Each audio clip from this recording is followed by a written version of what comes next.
Developing right now on Morning News Now, chaos and controversy on the streets of Los Angeles.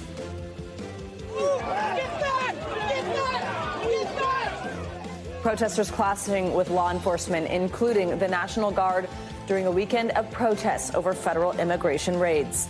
Now dozens of people under arrest as the LAPD orders crowds to leave the downtown area. This angers me. It's disgusting. They're using your own soldiers on your own people. We'll take you to Los Angeles as local leaders call on President Trump to pull troops back. Also this morning, the president's controversial new travel ban now officially in effect. Meanwhile, a new round of trade talks set between the U.S. and China. We will bring you the latest. Plus, merciless storms pounding the South and Midwest with rain, hail, even tornadoes. We're tracking the system as you start your work week. Good morning. Thank you so much for joining us this Monday, kicking off your week with us. I'm Savannah Sellers. Joe's on assignment this morning. We are going to begin with those ICE raid protests roiling America's second largest city. Demonstrations broke out in Los Angeles over the weekend after multiple ICE raids on Friday targeted people at work. Tensions escalated even further yesterday after President Trump sent in the National Guard, along with a heavy response from the LAPD dressed in riot gear. Protesters set fire to multiple self-driving cars and even temporarily shut down one of LA's major freeways. So far, at least 3 police officers have been injured and dozens of demonstrators arrested. Governor Newsom accused the federal government of violating the law, saying officials did not coordinate with him before federalizing California's National Guard. He is expected to file a lawsuit against the Trump administration today. NBC News correspondent Camila Bernal joins us now from Los Angeles with the very latest. Good morning. So President Trump already deployed 2,000 National Guard troops. He's also ordered hundreds of Marines to be ready if they're needed. Tell us what happened over the last few days and why these federal troops were sent in. Hey, Savannah. So it all started Friday. So it's sort of taking a step back to what happened Friday when the Custom and Immigration Enforcement had a number of search warrants. A number of people were detained by ICE on Friday. So little by little, you started seeing people gathering here in Los Angeles on Friday, and the protests have been escalating. They escalated a bit on Friday, but mostly peaceful. But you did see some less lethal rounds, the tear gas, officers dispersing those crowds. You see some of those images there from over the weekend. You had similar scenes on Saturday as crowds started to get even bigger on Saturday and then even bigger on Sunday. You just have more and more people joining these protests as they grow, but also as they escalate. You mentioned some of the things that happened over the weekend, including parts of the highway shut down because of these protesters. The 101 highway was closed for a period of time. At least 5 of those driverless cars were set on fire. At least 56 people were arrested over the weekend. There were also reports of looting. The LAPD telling people and business owners to take pictures, to get any video they can so that they can prosecute as much as they can. Overnight last night, they did declare an unlawful assembly. Everybody got those notifications on their phones if they were in the area. That meant that everybody had to clear the streets, and that did happen. It is about 4 in the morning, so things are calm right now because of that unlawful assembly order. And we are waiting, though, to see what happens today, whether these protesters go out to the streets again or if things remain a little bit more calm today, as it is a work day. But we'll have to see, Savannah, what happens throughout the day today. Give us a little bit more information on the reality of these protests. Some of the stuff that you just laid out there, obviously quite dramatic, but we have also heard from the governor and the mayor of LA saying that they were mostly peaceful. Were they mostly peaceful? Were they not? What's the reality on the ground? I think you have a little bit of both. There were definitely protesters who've been out there peacefully protesting, and a lot of it obviously goes back to the issue of the ICE arrests. There are people who are very upset about what's happening here in Los Angeles, because this is an area with a large minority population. There's obviously a large Latino population, a large undocumented population, and people were upset about seeing these ICE raids in places like Home Depot. That is not normally what would happen with these arrests. Yes, there are search warrants and arrest warrants for people with criminal records, but when it comes to picking up people who are working at Home Depot, I think that sparked a lot of anger and fear from people in this community. So there were definitely many who went out to protest this and who were peaceful. But as you are seeing in the images on your screen, there were escalations, and there always is a group, usually people who want to be there to cause trouble, who want to be there to cause what you see on your screen.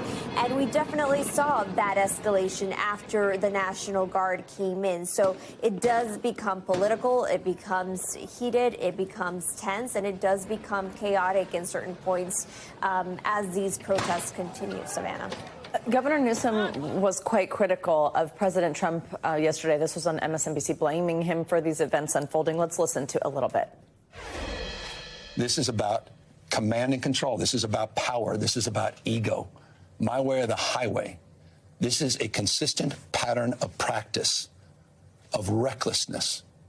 This guy has abandoned the core principles of this great democracy. This morning, the governor is set to file a lawsuit against the administration. Tell us about this.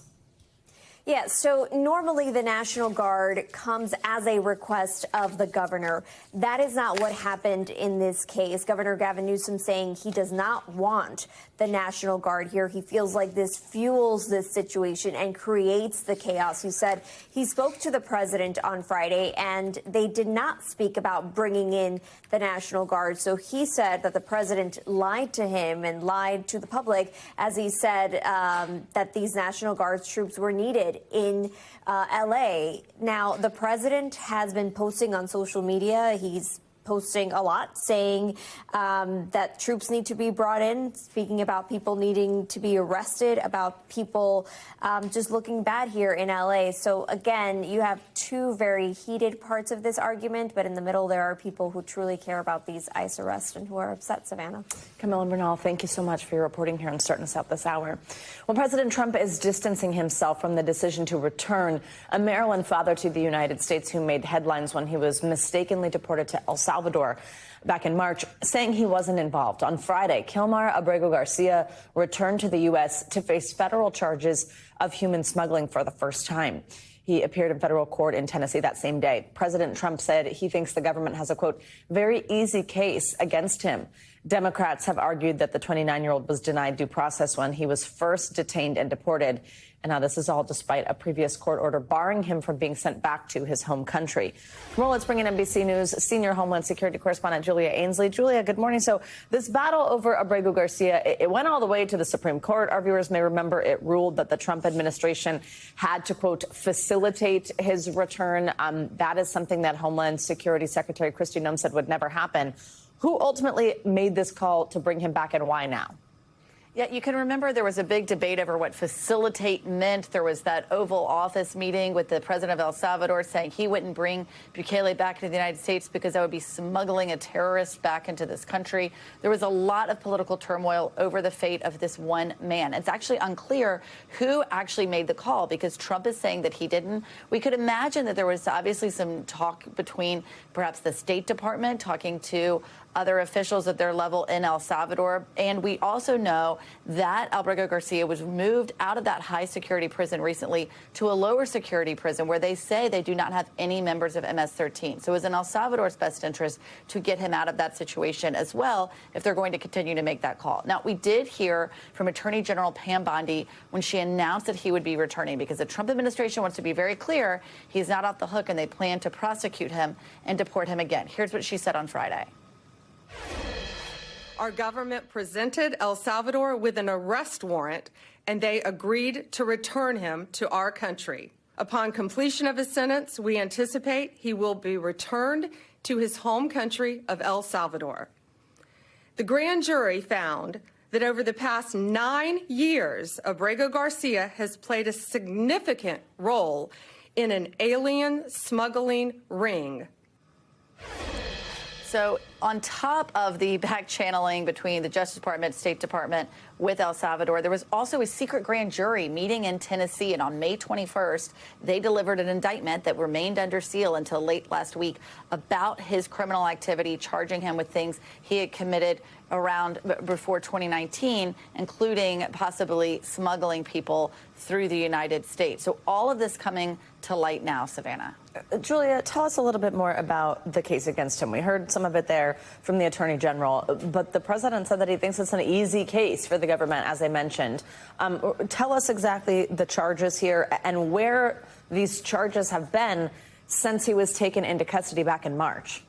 Well, overall, they're zeroing in on a traffic stop in Tennessee where he was stopped with 6 other men. They are alleging that could have been part of trafficking. In fact, Pam Bondi said that he trafficked many people, including women and children, over several years. Now, all of these are charges. He has not yet appeared before a court to defend himself, and his lawyers are pushing back, saying that this man was essentially disappeared to El Salvador, and they want the chance to be able to defend him in court. They say after months of delay and secrecy, they're bringing him back, not to correct their error, but to prosecute him. Due process means the chance to defend yourself before you're punished, not after. Julia, Abrego Garcia remains in federal custody in Tennessee, as you've mentioned. So what is next here? Well, it means he will now go before a federal judge in the Middle District of Tennessee, and he will be able to defend himself against those charges. Remember, there's also an immigration court ruling that said he could not be deported to El Salvador. So if he is charged, convicted, and serves his time, it would then be up to an immigration judge to decide how and when he is deported. All right, Julia Ainsley, thank you as always. Well, just after midnight, President Trump's new travel ban officially went into effect. Starting today, people from 12 countries, they're on your screen right now, and mainly in Africa and the Middle East, will face a total ban on entry to the United States. And then people from 7 other countries, that includes Cuba and Venezuela, will face significant visa restrictions. President Trump cited national security and terrorism concerns when he announced the ban last week. It does not affect nationals who are already legal permanent residents of the United States. NBC News White House correspondent Yamiche Alcindor joins us now from Washington. Yamiche, good morning. So this travel ban from President Trump's first term, people might remember this, it was back in 2017. It faced almost immediate legal challenges. A judge ended up issuing a temporary restraining order that stopped that ban from taking effect for tens of thousands of people. But what about now? What steps has the administration taken this time around that could make this tougher to challenge in a court?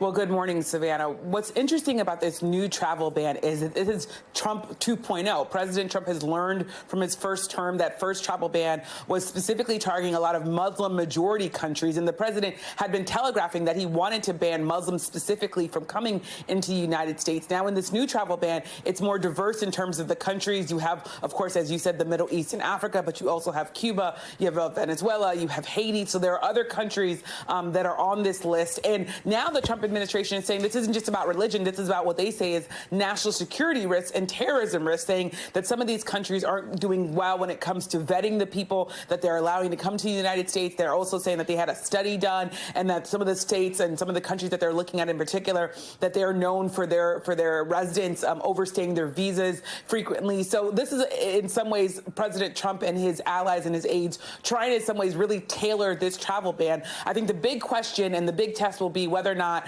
this is again ending up in the courts and whether or not there is a loophole here for the court to maybe issue a temporary ban. You're certainly going to see legal challenges here, but I think the big answer to this question will be when it actually ends up in the courts, Savannah. Yeah, obviously a lot to keep our eyes on there as this really just takes effect today. Yamiche, I have a lot I want to cover with you. I also want to ask here, this has been obviously making a ton of headlines. This falling out between the president and Elon Musk really playing out quite publicly all over social media. It started when Musk slammed the president's domestic policy, this tax bill, the big, beautiful bill that still needs Senate approval. And this whole thing continues to escalate. The president told NBC News over the weekend that he assumes that their relationship is over. What else is he saying at this point? It's really interesting because President Trump is saying he has no desire at all to reconcile with Elon Musk, who, of course, is the richest man in the world and someone who was a close ally of him and donated millions and millions of dollars to his campaign. The president also told Kristen Welker, of course, the moderator of Meet the Press, that Elon Musk would face, quote, serious consequences if he started to fund Democrats to run against Republicans, because Elon Musk is essentially threatening the idea of threatening to primary Republicans who maybe back this bill that is going to be adding trillions of dollars to the national debt. The other thing that's interesting is that you have Trump allies like Stephen Bannon saying that the president should launch investigations into things like Elon Musk's immigration status, his contracts with the federal government. So this could get worse for Elon Musk, and President Trump could sort of up the ante here, though I should say over the weekend there was sort of less of the arguing. So it'll be interesting to see whether or not this week brings more arguing. I also want to ask you, Yamiche, the trade war here with China, it's showing signs of potential progress. We know the president had a phone call with Chinese President Xi Jinping on Thursday. What's the latest on negotiations? Well, from what we understand, there was, of course, as you said, that call between the president, President Trump, and President Xi. That being said, we're not quite sure that there's been any breakthrough here. We now know, of course, that the two leaders have spoken directly. That was a big move forward because the United States and China for a while had been in a stalemate. Then they had their sort of officials meet in Switzerland, and then finally the heads of states are meeting. But we're just not clear whether or not there's actually going to be a trade deal that comes out of this. There's a lot at stake here because these are two of the world's biggest economies. And, of course, you have global implications if they can't come to a trade deal. So we'll definitely be watching these negotiations closely, Savannah. All right. Yamiche, thank you very much. Covering a lot for us. Well, this morning, millions of people remain under the threat of severe weather from powerful storms in the Midwest and record-breaking temperatures in the West and South. It comes after a weekend of devastating storms that are being blamed for at least 2 deaths. NBC News correspondent Ryan Chandler reports from Dallas. A severe storm system churning out at least 1 tornado at the Oklahoma-Texas border, with huge swaths of the U.S. in the danger zone during a weekend of wild weather. Oh my gosh! An astonishing supercell in New Mexico turning the sky dark. And this tornado touching down in Missouri, spinning 105-mile-per-hour winds for nearly 5 miles, damaging dozens of buildings and downing trees and power lines. The string of storms turning deadly since yesterday. Georgia's governor says 1 person died due to severe weather there. Another death confirmed in Mississippi. And in Boston, an eerie haze as smoke from Canadian wildfires blankets parts of New England. Chief meteorologist Rick Mitchell with our NBC station in Dallas says the worst weather could come to parts of Oklahoma and Texas in the middle of the night, and that could be more dangerous.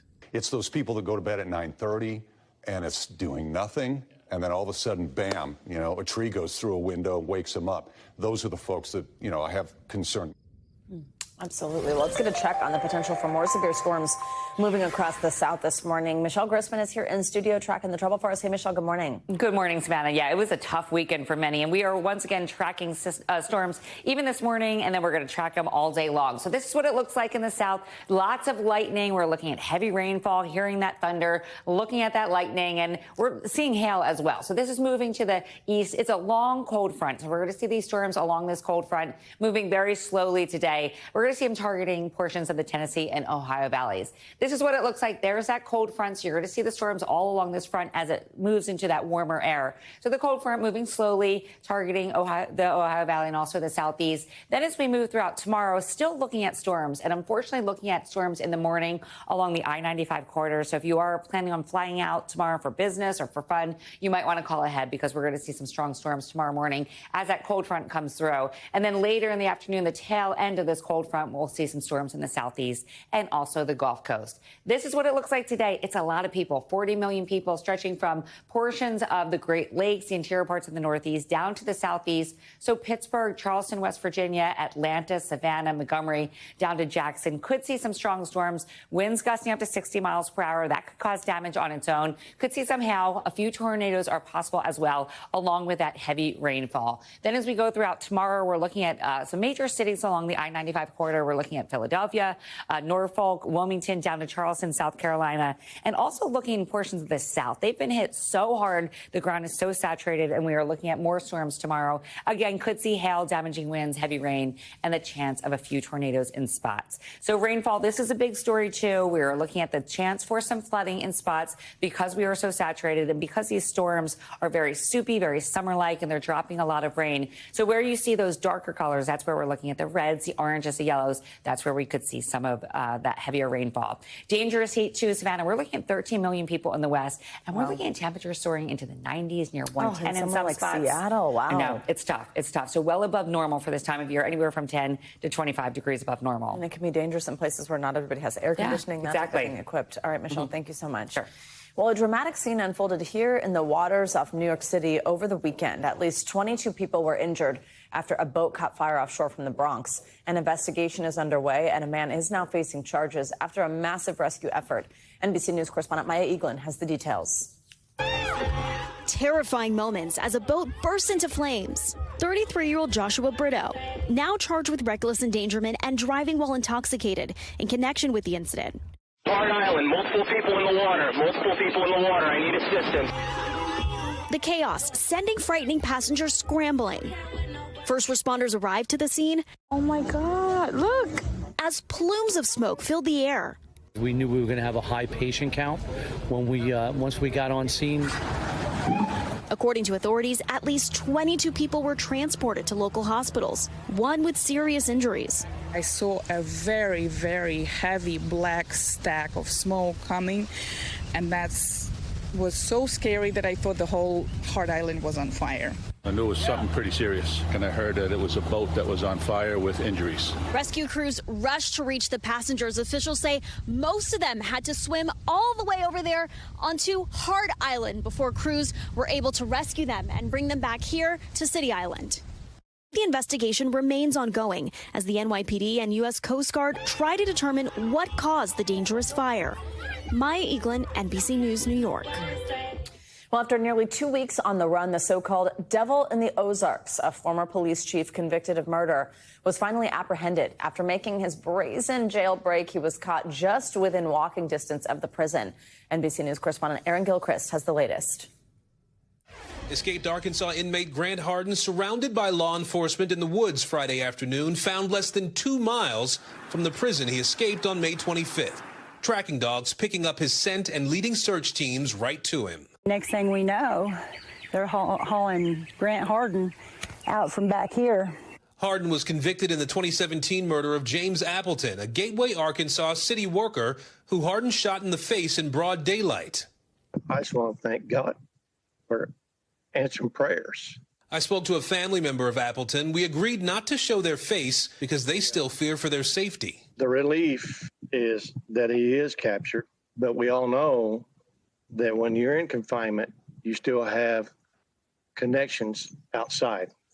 Harden escaped from a state prison wearing an outfit made to look like a corrections officer's. The disguise good enough that, according to court documents, a real officer opened a gate and let Harden walk away from the prison. Hundreds of law enforcement officers spent 13 days scouring Izard County for Harden, ultimately finding him near a creek with high water, which officials now believe also kept Harden from running any farther. Him being recaptured is a huge sigh of relief for him. Nathan Smith prosecuted Harden twice, and he says Harden's escape put a sociopath on the loose. We did not believe he was redeemable. We believed that he needed to spend the rest of his life in prison. Harden was serving 2 consecutive prison sentences, 30 years for the Appleton murder and 50 for the 1997 rape of a school teacher. Documentaries about Harden's crimes earned the former police chief the moniker Devil in the Ozarks. Harden now back behind bars, this time in a Supermax prison. Aaron Gilchrist, NBC News. We're back now with the latest on the war in Gaza. This morning, a British-flagged boat with activists aboard was trying to deliver humanitarian aid to Gaza when it was intercepted by the Israeli Navy. The group says it is trying to raise awareness of the humanitarian crisis in the region. NBC News International correspondent Matt Bradley joins us from Tel Aviv with the latest. Hey, Matt, good morning. So what can you tell us about this ship being stopped by the Israeli Navy? Do we know what they were planning here, where they were going to dock, what was on board? Yeah, there was actually just, according to the Israelis, less than 1 truckload worth of foodstuffs and aid. This was very much a symbolic effort, a gesture, really. And I think the activists who were on board, there were about a dozen of them, including Greta Thunberg, they would have admitted that this was not meant to actually relieve all of the suffering for the more than 2 million people in the Gaza Strip, for whom aid now is flowing on some small level. So we understand from the Israelis and from the activists that this ship was boarded by Israeli commandos somewhere around 2 a.m. to 3 a.m. in the morning. And now what we understand is that it's being taken, commandeered, and being diverted to the port of Ashdod, which is just north of the Gaza Strip. We haven't yet heard whether or not it's actually docked there yet. But the remarkable thing, the fortunate thing here for everyone involved, was that all of this was done without any real violence or any injuries. Matt, tell us more about why this group says that they were doing this, that they were trying to break the blockade, because I understand that they sort of expected to be stopped. Yeah, I mean, this was really an act of protest. I mean, as I said, it's not that they really thought that any of the goods that they were bringing were actually going to go anywhere. This was a high-profile group of people, including a French member of the European Parliament, significant pro-Palestinian activists, and, of course, Greta Thunberg, who has become a household name ever since her climate activism started a couple of years ago. And now she's been very, very vocal on the question of Gaza and Palestinian rights. So in a way, this wasn't a practical effort. This was more of a symbolic effort meant to raise attention to the blockade. Now, for the Israelis, this looked like a sideshow. And in fact, that's what we heard from the government. The show is over. They had some derisive language for this, calling it a selfie yacht. And they basically said at one point, the Minister of Defense said that Greta Thunberg was an anti-Semite. Matt, let's talk about official aid channels. What is the latest with what is getting to Gazans, how that process is going after it's been quite rocky for the past few weeks? That's right. It's been 2 weeks ever since the Gaza Humanitarian Foundation, which is a U.S. and Israeli-backed organization whose funding and origins are pretty murky since they started picking up the mantle of distributing aid in the Gaza Strip, something that had been done by the United Nations and other partner aid groups. Ever since they started 2 weeks ago today, they've seen some real violence, according to officials in the Gaza Strip, health officials in Gaza, which is ruled by Hamas. They've said that at least 130 Palestinians have been killed, shot dead, while waiting in line for this much-needed aid, and that 1,000 more had been injured. So this has been marked by violence and some high-profile resignations. We saw just days before this effort started that the head of the Gaza Humanitarian Foundation resigned, saying he wasn't able to preserve his independence as a humanitarian by working for this organization. And a high-profile, one of the biggest names in the business, the Boston Consulting Group, one of the biggest consulting firms in the world, actually backed out of their work, pro bono work, in establishing this group just a couple of days ago as we started seeing recurring acts of violence. Now, as far as the Israelis are concerned, this is the answer to a problem that they have been pointing out and that has been denied by aid organizations ever since the beginning, that the United Nations and other aid organizations, they say, have allowed for Hamas to take over the aid that's flowing in and use it to profit themselves. So this is a very controversial program, to put it mildly, and at certain points, it's become deadly. All right, Matt Bradley, thank you very much. Well, developing overnight, Ukrainian officials say the Kremlin launched a record drone attack across Ukraine. NBC international correspondent Claudio Luvango has those details and other world headlines for us from London this morning. Hey, Claudio, good morning. Hey, Savannah, good morning. Well, that's right. Ukraine said that overnight Russia launched its biggest drone attack on the country since the start of the war. Now, the armed forces of Ukraine say that at least 479 drones and more than 10 missiles were launched on several regions, including Sumy, Kherson, and Zaporizhia. Officials say at least one person was killed and almost 30 others were injured in the attacks. Ukraine's President Zelensky called the situation very difficult and said that Russia's intentions remain unchanged. Later in the day, Russia said that the country is ready to proceed with that prisoner exchange with Ukraine. Let's go to Colombia now, where on Sunday morning a powerful 6.3 magnitude earthquake struck near Paratebueno, about 105 miles east of Bogota. Right now, you're looking at some of the damage in both of those cities. Eyewitnesses on social media also say the tremors were clearly felt in the capital. The mayor of Bogota, Carlos Galan, wrote on X that according to preliminary reports, no one was injured. And Italians are heading to the polls for a second day on Monday to vote on a referendum on citizenship and labor. Voters will have to decide whether to reduce the required legal residency for non-Europeans to qualify for an Italian citizenship from 10 to 5 years. They will also vote on whether they want to reinstate protection for illegally dismissed workers, remove caps on severance pay for small firms, limit fixed-term job contracts, and restore joint employer liability for workplace accidents. Now, the required turnout for the referendum to be valid is 50% plus one vote, but only a little over 22% voted on Sunday. So Italians will have until later today to cast their ballot and reach that quorum. Savannah. All right, Claudia, thank you very much. Coming up, changing the game, a groundbreaking settlement opening the door for colleges to pay student athletes directly. What that means for college sports when Morning News Now returns. We're back with a groundbreaking settlement that is set to transform college sports as we know them. For the first time, schools will be allowed to directly pay their student athletes, marking a historic shift in how college athletics operate. NBC News correspondent Adrian Broadus breaks down the multi-billion-dollar settlement and what it means for student athletes nationwide.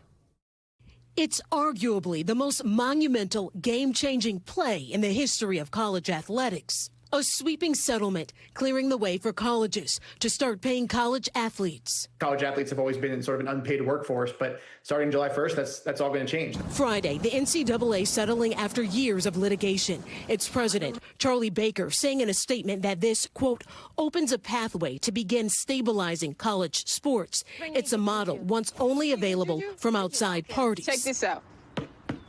Now, thousands of current and former athletes are eligible for a share of nearly $2.8 billion in damages paid out over the next decade. Starting in July, Division I schools can allocate up to about $20 million a year for athletic salaries, with an annually increasing cap. The deal will replace scholarship caps with roster limits. The winners, big-time established players at some of the nation's largest universities, where athletic departments are already raking in millions.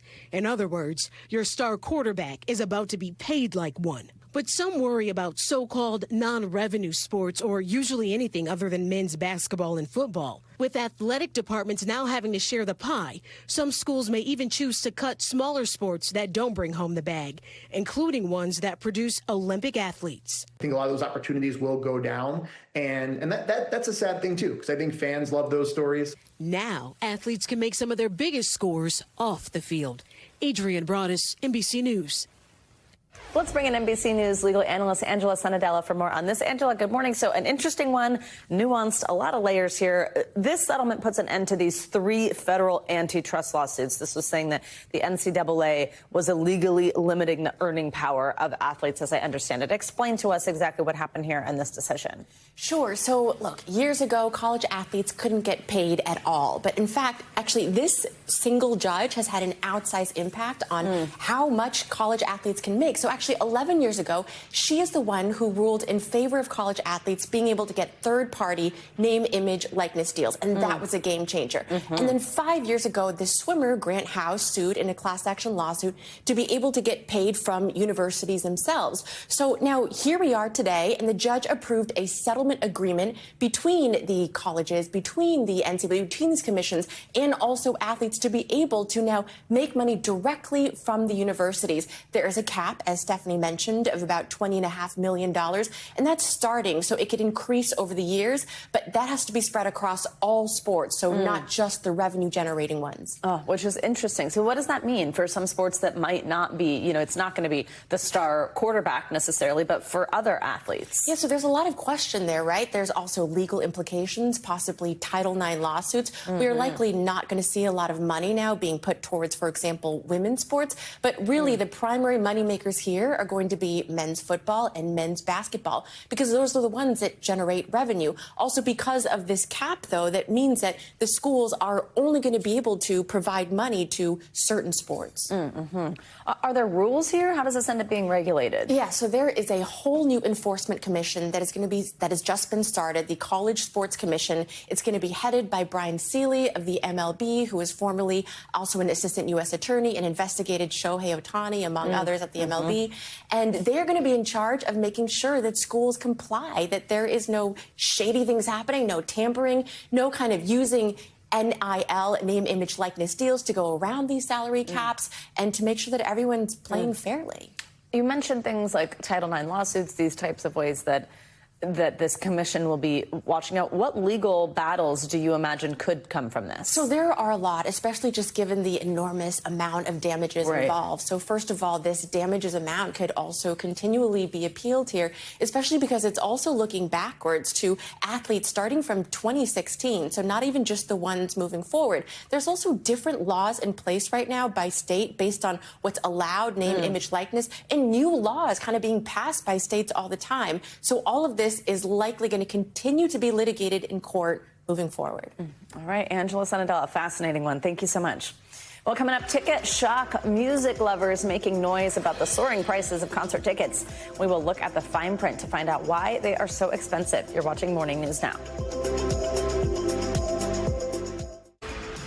Let's stay on your wallet and get you some money headlines. We're going to start with a look at what's ahead at Apple's highly anticipated Developers Conference starting today. CNBC's Savannah Hanau has that another Money News. Hey, Savannah, good morning. Hey, Savannah, good morning to you. Yep, so Apple's Worldwide Developers Conference, well, that kicks off today with a keynote speech by CEO Tim Cook. Now, Apple is planning some major design changes as it unveils the latest iOS software. Now, for the iPhone, Apple will reportedly add a new view that puts favorite contacts, recent calls, and voicemails into just one scrollable window. Now, Apple may also show off a dedicated gaming app, which could feature home, arcade, play together, and search tabs. And the company is likely to add AI-powered live translation of phone calls and texts. The hidden costs of homeownership are averaging just over $21,000 this year, and that's according to a new Bankrate study out today. Now, hidden costs are those that go beyond a mortgage, including home insurance, property taxes, utility and energy costs, and home repairs and maintenance. Now, the states with the highest costs are Hawaii, California, New Jersey, Massachusetts, and Washington. Those with the lowest costs are West Virginia, Mississippi, Indiana, Missouri, and Arkansas. And Selena Gomez Oreos are now officially on sale. Yep, the limited edition cookies are inspired by Gomez's love of horchata and include a layer of chocolate and cinnamon cream atop a layer of sweetened condensed milk flavor cream sandwiched between two chocolate cinnamon wafers. Gomez also created 6 unique designs on the cookies, and there's one exclusive Oreo found in about every 3 packs that feature her signature, Savannah. All right. That's kind of, I feel like a lot of people are making Oreos. It's funny. Yeah. All right, Savannah, thank you. Well, they say diamonds are a girl's best friend, but they are big business and a big investment. Now, instead of costly natural stones, more and more consumers are looking to get their rocks from a lab. NBC News Now anchor Vicki Wynn has more on what you need to know to spot the difference. I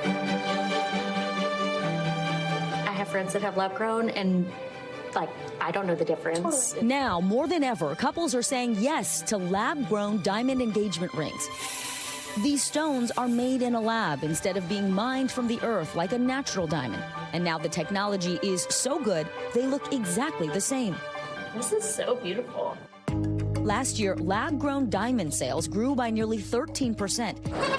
And for the first time, outpaced naturally mined stones. A big reason? They're about 80 to 90% cheaper than natural diamonds. And they're popping up across retailers, even Walmart. Here we have a lab-grown and a natural diamond, a $2,500 2-carat lab-grown diamond, and a $25,000 2-carat natural diamond. No human can tell the difference between the two. Jewelry appraisers say natural diamonds retain their value better over the long term. And for some, there's still hesitation with stones that are grown in a lab, even though in 2018, the Federal Trade Commission, which regulates the jewelry industry, declared lab-grown diamonds are real diamonds. Aditi and Ankur Daga, the owners and founders of Angara.com, have been selling fine jewelry online for 20 years. Lab-grown diamonds are different from the traditional synthetic diamonds like cubic zirconia because they are chemically, physically, and optically identical. Really high clarity. Nicole Wegman, founder of Ring Concierge, says the company has seen a spike in sales of lab diamond engagement rings. The number one question people ask when they're deciding between natural versus lab is, can people tell the difference? And the answer is no. They are both diamonds. You cannot visually tell the difference. Even under a microscope? Even under a microscope. Wegman says this machine can help us tell the difference by detecting the growing pattern of the stone. Natural diamonds will have some variation. So here we have both a lab and a natural diamond. Can you tell which is which? I mean, this is literally a 50-50 guess, so I'll say this is the natural.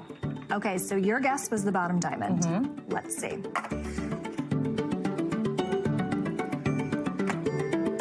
The lab grown is going to light up red. Wait, so the one I chose was the lab grown? Exactly. You're kidding. Yes. She showed us a 4-carat lab stone versus a 2-carat natural. The price for each, $10,000.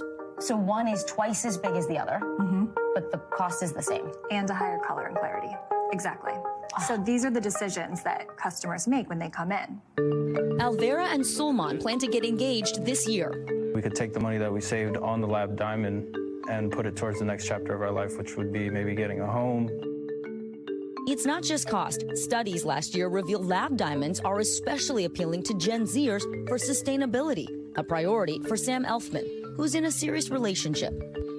I plan on getting a lab-grown engagement ring because of several ethical concerns, mainly pertaining to the environment.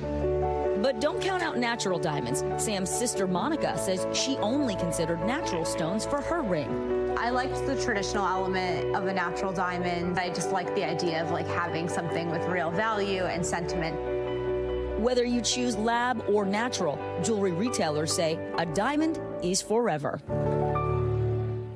Our thanks to Vicki Wynn for that report. Now, no matter what you choose, experts suggest focusing on key factors, of course, like your budget, and then also the size and the sustainability involved in producing that jewelry over time. Stay with us, though. The news continues right now.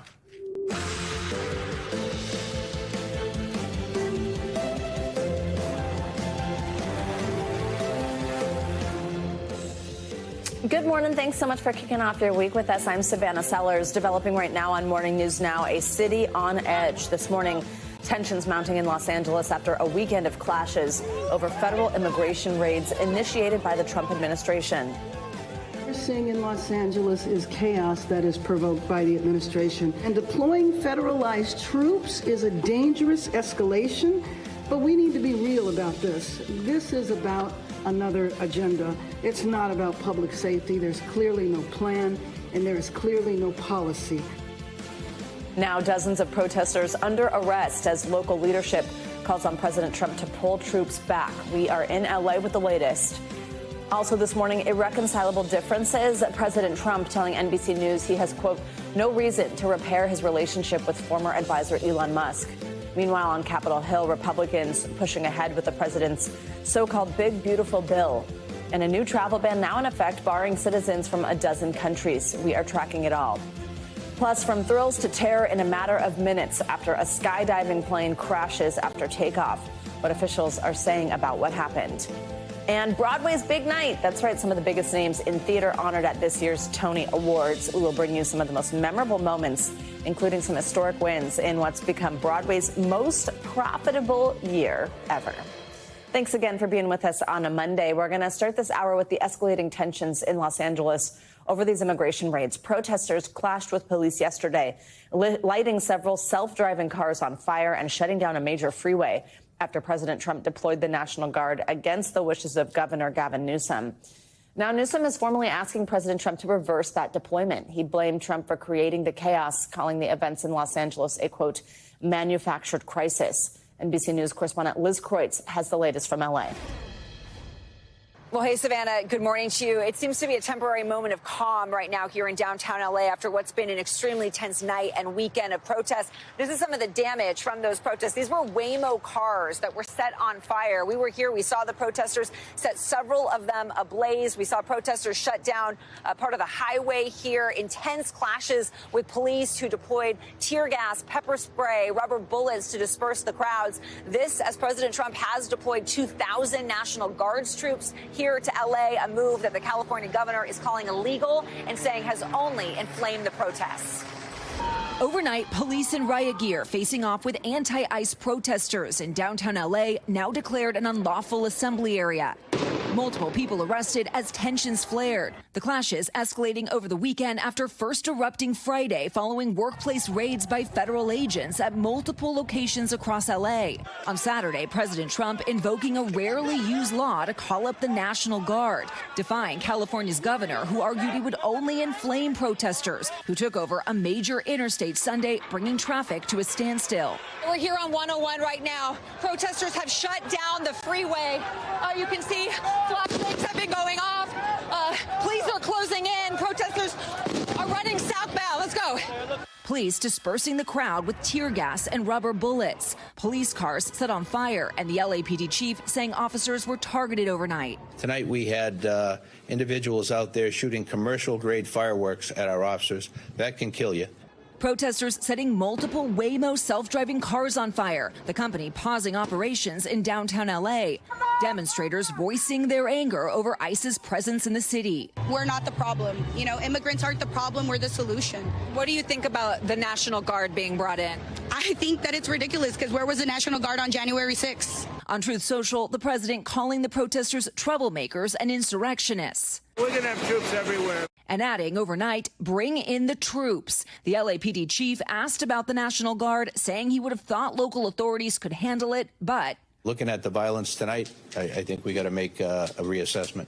Border Czar Tom Homan telling our Jacob Soboroff the raids will continue in the coming days and that officials who stand in the way of law enforcement operations could be arrested. Are you saying that about Mayor Bass and Governor Newsom? Are they at risk of being arrested? I'll say it about anybody. You cross that line. Governor Newsom firing back. Come after me, arrest me. Let's just get it over with. Tough guy. They're trying to incite violence.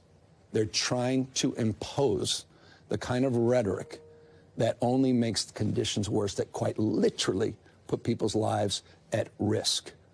And the governor also condemning the violence. LAPD says that they are currently going through videos from these protests and that anybody they see breaking the law will be held accountable. As for that move to deploy National Guard's troops here, it is such a rare move by the president that it last happened in 1965. Then President Lyndon B. Johnson deployed Alabama National Guard's troops to support and protect civil rights protesters. Savannah. All right, Liz, thank you so much. Well, NBC News Now legal analyst Danny Ceballos joins us with more on this. Danny, good morning. So we just heard a lot of this there directly from the governor in that interview with Jacob, but Governor Newsom called Trump's National Guard order illegal. He called it unconstitutional. Tell us, what is the truth here? How much force can a president legally use in this situation? Who calls the shots? First, historically, it's very rare for the president to federalize National Guard troops in a situation like this. Often we talk about a law called the Posse Comitatus Act. In other words, it's a law that means that generally National Guard troops or U.S. military should not be operating in civilian context. But the reality is that law is actually quite limited. And the Insurrection Act expressly can override that if there are one of three situations, one of which is a state insurrection. The president can essentially take over National Guard troops. In fact, he can take over the entire military, including the Space Force, although it's hard to imagine how the Space Force would have anything to do with a state insurrection. The Insurrection Act allows the president to use all of the armed forces, including the National Guard, to send them to those areas where there is something that is considered a state insurrection. So the president does have power in this area. The historical reality is he's virtually never used it. Let's talk about this threat of arresting these local leaders. And we heard Newsom there himself say, arrest me, get it over with. Is that legal? Could the border czar call for that to happen? Could the president call for that to happen? In theory, I mean, if you have a situation where you're alleging that an official is violating federal law, in theory, you could arrest and prosecute them, although you run into a lot of political defenses for, say, a governor who says he's executing state law or trying to enforce the law or has governmental immunity, which would be like sovereign immunity, the same thing the Supreme Court said about presidents just in the last year. So it would be a problematic prosecution, but in theory, it's possible. Could the president send in the National Guard from another state? Once an insurrection is declared under the Insurrection Act, the president, in theory, could send in the Marines. As I said before, he could send in the Space Force. So it stands to reason, I believe, that he could send the National Guard in from another state if he correctly invokes the power of the Insurrection Act.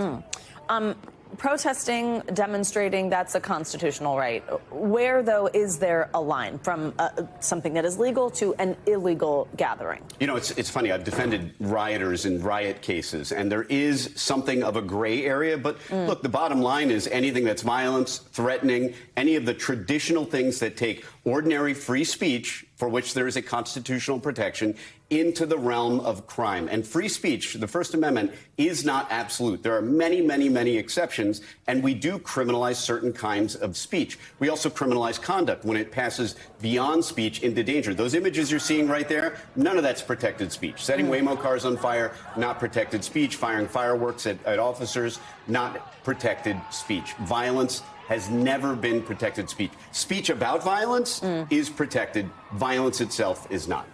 Danny Savalos, thank you very much. Well, overnight, the president's travel ban barring people from a dozen countries officially went into effect. This also comes as his ongoing feud with Elon Musk escalated over the weekend. NBC News senior White House correspondent Garrett Haake is tracking this all for us. Hey, Garrett, good morning. Hey, Savannah, good morning to you. And yeah, this new travel ban is both broader, it includes more countries, and more targeted than the one that President Trump put in place during his first term, which was ultimately upheld by the Supreme Court. The White House says the countries affected by this ban lack the ability or the willingness to properly screen and vet their citizens coming to the United States, and that the president is acting in the national security interest. This ban coming into effect today as the fallout from the president's ugly public split from his closest political ally, Elon Musk, continues. This morning, President Trump's sweeping new travel ban now fully in effect, barring citizens from a dozen countries, primarily in Africa and the Middle East. The ban also limits entry for nationals of several other countries. The president announced the ban last week, citing national security. Frankly, we want to keep bad people out of our country.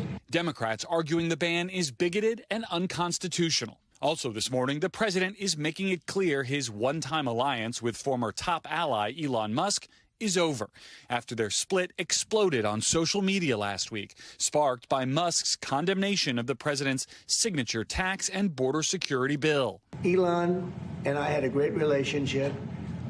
I don't know if we're well anymore. In a weekend phone interview with Meet the Press moderator Kristen Welker, President Trump said he had, quote, no reason to repair the partnership with Musk, adding, I have no intention of speaking to him. For his part, Musk deleted some posts on X in which he tried to link the president to the late convicted sex offender Jeffrey Epstein. Musk, who headed up the Department of Government Efficiency until his departure last month, spent nearly $300 million backing Mr. Trump and Republicans in 2024. The president now warning Musk against supporting Democrats in next year's midterm elections, telling NBC News without providing details, quote, he'll have to pay very serious consequences if he does that. Republican lawmakers largely shrugging off Musk's opposition to the bill. I didn't go out to craft a piece of legislation to please the richest man in the world. What we're trying to do is help hardworking Americans who are trying to provide for their families and make ends meet.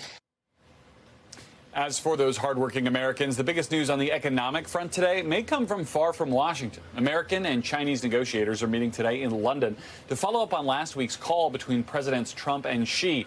Their goal is to continue negotiations towards ending the tariff trade war sparked by President Trump, which continues to rattle both countries' economies. Savannah? Hey, Garrett, thank you so much. Well, now let's head to Nevada, where authorities are saying at least 2 people are dead after a shooting on the Las Vegas Strip Sunday night. We do want to warn you, the video you're about to see is disturbing. This gunfire broke out near the famous Bellagio fountains. Officers on patrol ran toward the sound and found 2 victims on the sidewalk. Both were pronounced dead at the scene. Police say they've identified the suspect, and they're calling this an isolated incident, which they think is tied to a conflict between the suspect and the victims on social media. Well, a skydiving trip in Tennessee turned into a terrifying ordeal after a plane crashed shortly after takeoff. 20 people were on board when the aircraft went down. Several were injured, but incredibly all survived. Now, federal investigators are looking into what went wrong. NBC News correspondent Priya Shrithar has the latest. This morning, the NTSB is investigating a scary skydiving plane crash. Oh, my gosh. That has local officials in Coffee County, Tennessee, also searching for answers. The plane experienced an unknown issue that resulted in the impact with both the trees and terrain. Despite significant damage to the aircraft, everyone on board survived, but there were multiple confirmed injuries. The accident occurred in Tullahoma, a city less than 80 miles southeast of Nashville. According to the NTSB, the aircraft went down during an attempted takeoff. Video from the scene shows multiple first responders on site. We are grateful that the injuries were limited. The FAA is already on the ground, speaking with people on board the plane, as well as potential witnesses to the near disaster. Sunday's crash coming just 2 days after a small Cessna crashed and landed upside down in Arizona, after emergency workers say it lost power after takeoff. Both people on board were hospitalized and are in stable condition. In Tennessee, local leaders crediting their regular emergency training, as well as first responders who were on the scene within minutes. Everyone knew their role, everyone took their role seriously, and everyone did what we needed to do. Now to that band of severe weather impacting millions of Americans this morning. Record-breaking temperatures are expected throughout the South, while heavy rain and powerful storms that could spawn tornadoes are forecast for the Midwest. NBC News correspondent Ryan Chandler is in Dallas, where people there are dealing with severe flooding. Hey, Ryan, good morning. Hey, good morning, Savannah. Yeah, it was a long night of severe thunderstorms here in Dallas. You can see some of this rainwater still trying to recede from these roads. Flash flood warnings are in effect across the Dallas metro today. Wind gusts got up to 76 miles per hour in part of this region. Not the 100 that was forecasted, but still enough to pack a punch. We're seeing reports of downed power lines and trees across this area. Almost 100,000 people from Texas to Oklahoma getting knocked out of power overnight. Here's a look at what that weather did across West Texas and across the country as it moves east today. Overnight, intense lightning and torrential rain inundating the Lone Star State, where destructive wind gusts reached up to 100 miles per hour.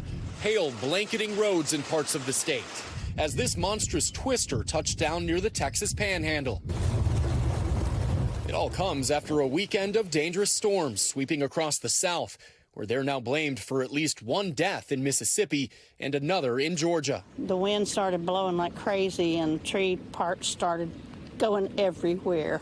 The wild weather impacting millions nationwide. From New York City's 7th straight wet weekend to blinding rain in Alabama. Oh, mama. And this confirmed EF1 tornado in DeSoto, Missouri, south of St. Louis.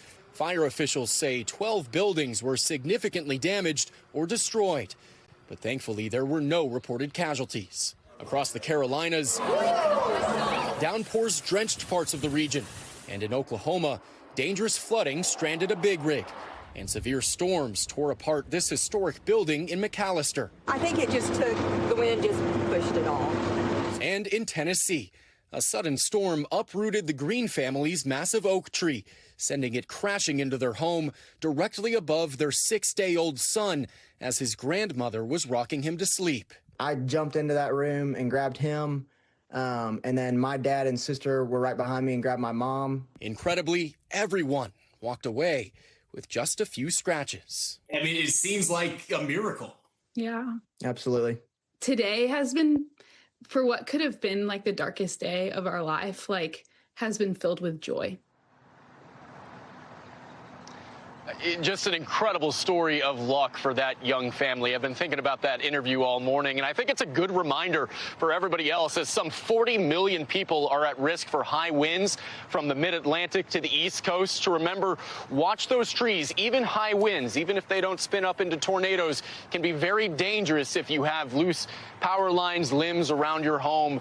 It's a good safety tip to keep in mind as we face more severe weather later today, Savannah. So important. Ryan Chandler, thank you very much for that. Now let's get you some more info on the weather ahead this week. We have meteorologist Michelle Grossman in studio. She's tracking these severe storms and temperatures for us. Hey, Michelle, good morning. Hey there, Savannah. As Ryan mentioned, we are looking at the threat for severe weather still today, and we're going to see it tomorrow as well, and we're going to add more rain into the state of Texas. So this is what it looks like for today. Cool and wet throughout the upper Midwest into the Great Lakes. We're looking at the chance for severe weather throughout the Ohio Valley into the southeast, the Tennessee Valley. Lots of heavy rain, too. Could see some hail, some really damaging winds, and also the chance of heavy rain. Could see a few tornadoes, too. And then as we head further to the west, the big story in the west and the southwest, portion of the south will be the record heat. We're looking at temperatures 10, 25 degrees above what is typical for this time of year, soaring into the 90s, some close to 110 degrees.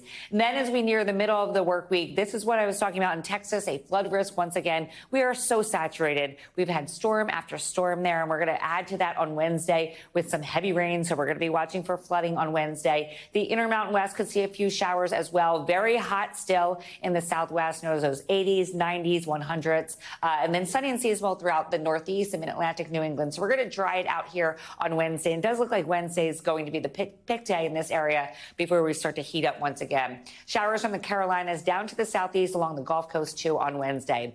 As we near the end of the work week Friday, plenty of sunshine out west, the southwest, into the Pacific Northwest. Still warm in the southwest. And then we're looking at a system that will bring us rain and some cooler temperatures from the Midwest all the way down to the south central states. It'll be warm in the south central states. The chance for storms there once again along the Gulf Coast. A few storms in the southeast. Notice it's really spotty, and that could extend up to portions of the mid-Atlantic into the interior parts of the Northeast. All right, let's talk about what we're seeing now in terms of the storms. Off into the southeast, we're looking at lightning, still seeing some lightning in Texas, seeing some heavy rain in spots. That's where you're seeing the brighter colors, the reds, the oranges, the yellows, seeing some rain now falling in the Ohio Valley. And again, those will be the spots that we're watching throughout the afternoon, at least through tonight. 40 million people at risk from Pittsburgh to Charleston, West Virginia, Columbia, Montgomery, Tallahassee, Jackson. Winds gusting up to 60 miles per hour. Could see some hail. Tornadoes not as risky as they were over the weekend, but still are a threat, and we still could see some. Then as we look towards tomorrow afternoon, we are looking at storms from Philadelphia, Norfolk, Wilmington, Charleston, and we could see a few morning storms that could be pretty gusty along the I-95 corridor. So if you're flying out any of those major airports, you might want to call ahead. Could see some storms with another system in parts of the south from Alpine to San Angelo, Houston, New Orleans, and that will add to the rainfall totals too. So speaking of the rainfall forecast, we're looking at quite a bit still through Tuesday. Those brighter colors, the return showing us that we will see anywhere from 1 to even 3 inches of rain on top of some really soggy grounds. San Angelo, San Antonio, Montgomery, Tallahassee, Savannah could see some heavy rain there. And then the dangerous heat out west Savannah. We're looking at 13 million people at risk. Those temperatures are going to soar. We're going to break some records once again, and we have millions under heat alerts. Oh, all right. So much going on. Yeah. And again, from both you and Ryan, really important safety information for folks. Thanks, Michelle. Sure. We've got much more to come here on Morning News Now. Later this hour, from the stage to the red carpet, some of Broadway's biggest stars honored at this year's Tony Awards. We will bring you the highlights. Up first, though, after the break, controversy at sea. Israel taking action to keep an aid ship from reaching Gaza. The latest next. We are back now with the latest on the conflict in the Middle East. Overnight, Israeli forces intercepted a boat carrying activists with humanitarian supplies that was attempting to reach Gaza. NBC News international correspondent Matt Bradley joins us from Tel Aviv with the latest. Hey, Matt, good morning. Hey, good morning, Savannah. So this was a dramatic scene in the Eastern Mediterranean. Those Navy commandos boarding that activist vessel. Now, what was surprising about this, even though both sides seemed to anticipate this controversy, is that there were no reports of any violence or any real injuries. Please sound the alarm. Today, a high-profile interception on the high seas. Please, go to your places. Ditch the phones. As the Israeli Navy took command of a ship full of activists, including celebrity climate campaigner Greta Thunberg. As their ship, the Madeleine, tried to approach the Gaza Strip to break Israel's years-long blockade. Israel's foreign ministry said the group was safe and unharmed, but, quote, the show is over. The yacht, operated by the pro-Palestinian Freedom Flotilla Coalition, had intended to make a symbolic delivery of humanitarian aid to the Gaza Strip, in protest over Israel having severed aid for nearly 3 months, which aid agencies had said pushed the enclave to the brink of starvation. The group had expected to be stopped. If you see this video, we have been intercepted and kidnapped in international waters. Israel derisively described the flotilla as a selfie yacht carrying celebrities. Shalom Ben-Hanan served nearly 30 years in Israel's domestic security agency. Why not let Greta and the other activists land in the Gaza Strip? You can't do it, that you are in a war.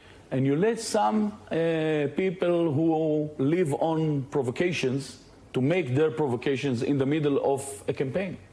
Israel's foreign minister said the ship was being towed to Israel's port of Ashdod, where the defense minister had asked the activists be shown videos of Hamas's October 7th attack before sending them back to their home countries. And, you know, Israel's defense minister did have some harsh words for Greta Thunberg. He called her an anti-Semite. And in a statement this morning, Hamas called the interception an act of piracy. Savannah? All right, Matt, thank you very much. Well, coming up, she is back home after a history-making win. Tennis superstar Coco Gauff with another Grand Slam title under her belt. We will have the story of her incredible victory next on Morning News Now. Welcome back. We're just a little more than 1 year out from the 2026 Soccer World Cup, and preparations are kicking into high gear. It's the first time in history that 3 nations will host the contest simultaneously. NBC News correspondent Jesse Kirsch has a look at some of the other changes that are coming. In just over a year, North America will be the heartbeat of a global party like we've never seen before. The United States, Canada, and Mexico are co-hosting the 2026 FIFA World Cup, the highly anticipated soccer tournament featuring men's national teams from all around the globe. The World Cup comes every 4 years, and while recent ones have featured 32 teams, next summer's World Cup is expanding to 48 teams. All 3 host nations are automatically in. And after more than a month of competition across 16 cities, there will be one last match, the World Cup final being played right here just outside the Big Apple with the world watching. A year out. How busy are things already? Things are getting kind of crazy. Alex Lasry is the CEO of the New York, New Jersey FIFA World Cup host committee, helping make sure the final and 7 other matches at MetLife Stadium run smoothly. Lasry's also focused on giving tourists a reason to explore in between kickoffs. We're expecting millions of people from all over the world to be coming to New York, New Jersey. We're expecting $2 to $3 billion of economic impact for the region. There's also the potential for massive TV viewership, including on NBC Universal's Telemundo and Peacock. FIFA says the 2022 World Cup final match alone had around 1.5 billion viewers. That's more than 7 times this year's Super Bowl viewership. Around the world, the beautiful game is practically religion, but the U.S. has been playing catch-up. The last Men's World Cup hosted here in 1994 led to the establishment of MLS, which now features the likes of Lionel Messi. I think this can take soccer to the next level here in the United States and kind of reach that next generation of athlete who's looking for to be a part of something special. The goal? Thrilling and inspiring the world in our own backyard. Jesse Kirsch, NBC News, East Rutherford, New Jersey. We are extremely lucky to have the French Open champion herself live in studio. Coco Gauff, good morning. Good morning. Thank you so much for joining us. I know you have a packed morning. We appreciate you spending a little bit of time with us.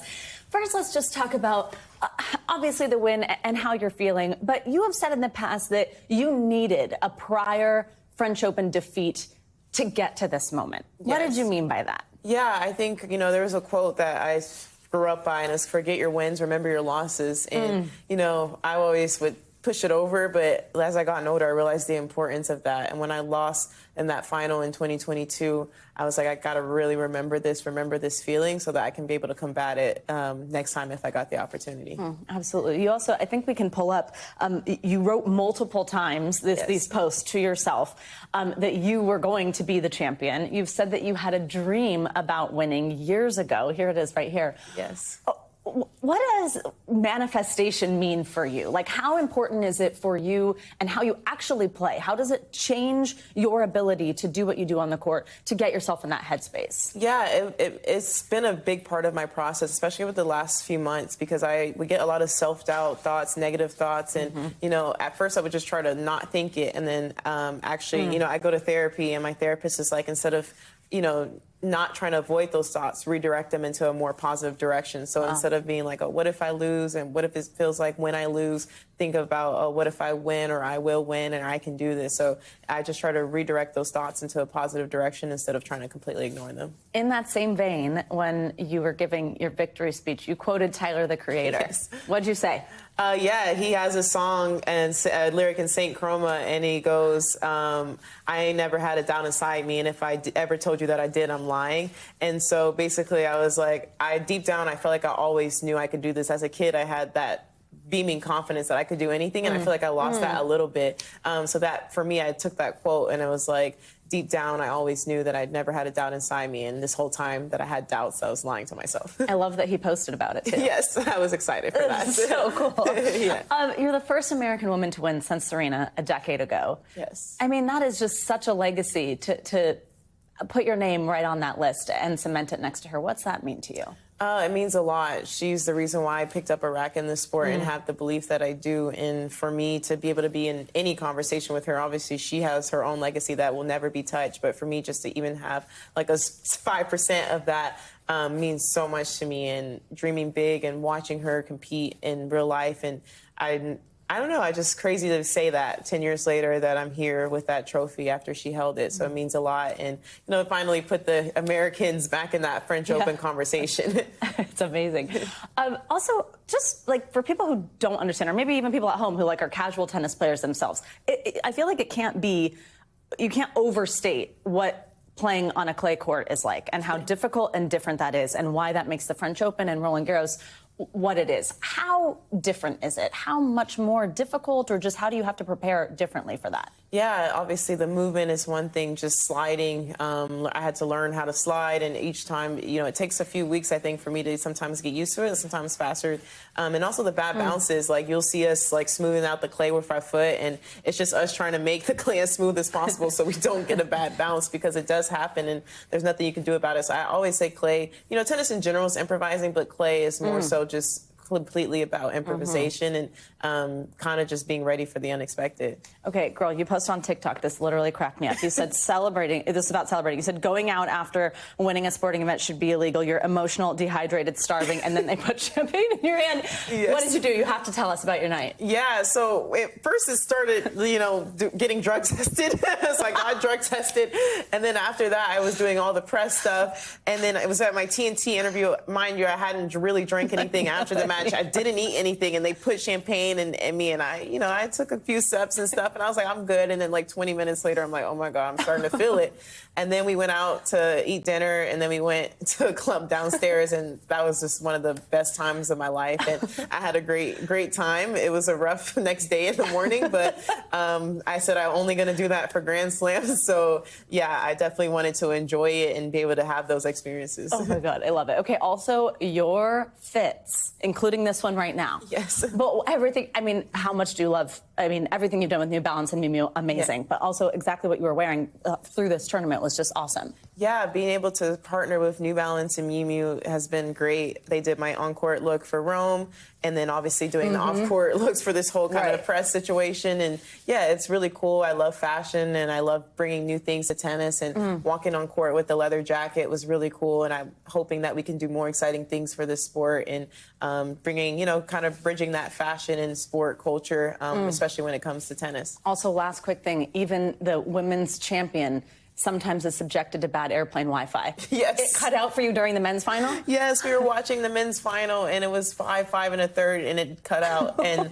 the flight attendant was like, oh, we're flying over, it'll come back. It never came back. So the whole flight, I'm just refreshing my phone, maybe hoping that I could just see who won the match. And when we landed, I saw that Carlos won, and I'm so happy for him. And it was Yannick, too. It was an incredible final. I wish I could have saw it. We'll get you the replay. So, Goff, thank you so much. Congratulations. Thanks it's wonderful to meet you. You're so fantastic. Thank you so much. Let's stay on your wallet and get you some money headlines. We're going to start with a look at what's ahead at Apple's highly anticipated Developers Conference starting today. CNBC's Silvana Henao has that and other money news. Hey, Silvana, good morning. Hey, Savannah, good morning to you. Yep, so Apple's Worldwide Developers Conference, that kicks off today with a keynote speech by CEO Tim Cook. Now, Apple is planning some major design changes as it unveils the latest iOS software. Now, for the iPhone, Apple will reportedly add a new view that puts favorite contacts, recent calls, and voicemails into just one scrollable window. Now, Apple may also show off a dedicated gaming app, which could feature home, arcade, play together, and search tabs. And the company is likely to add AI-powered live translation of phone calls and texts.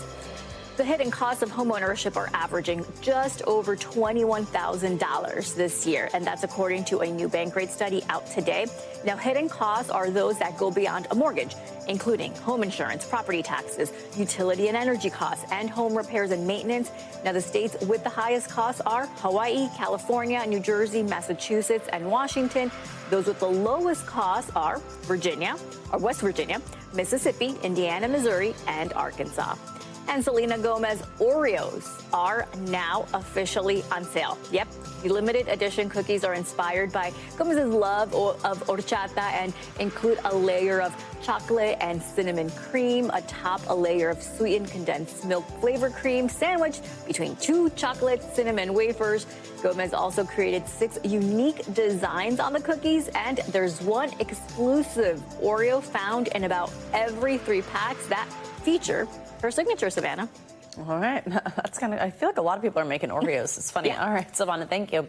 Well, they say diamonds are a girl's best friend, but they are big business and a big investment.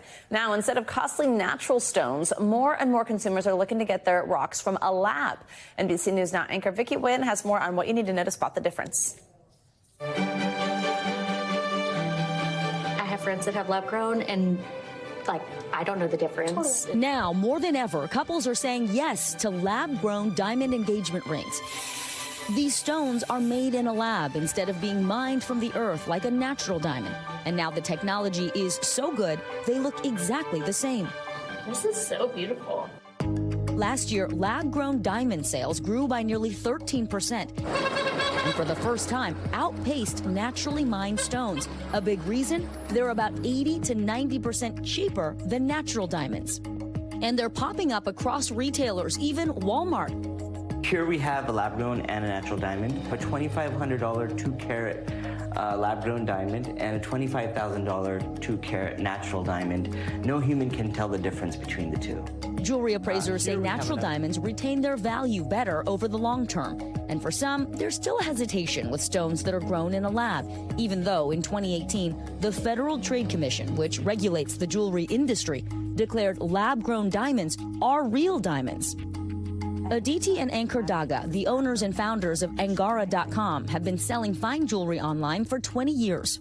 Lab-grown diamonds are different from the traditional synthetic diamonds like cubic zirconia because they are chemically, physically, and optically identical. Really high clarity. Nicole Wegman, founder of Ring Concierge, says the company has seen a spike in sales of lab diamond engagement rings. The number one question people ask when they're deciding between natural versus lab is, can people tell the difference? And the answer is no. They are both diamonds. You cannot visually tell the difference. Even under a microscope. Even under a microscope. Wegman says this machine can help us tell the difference by detecting the growing pattern of the stone. Natural diamonds will have some variation. So here we have both a lab and a natural diamond. Can you tell which is which? I mean, this is literally a 50-50 guess, so I'll say this is the natural. Okay, so your guess was the bottom diamond. Let's see.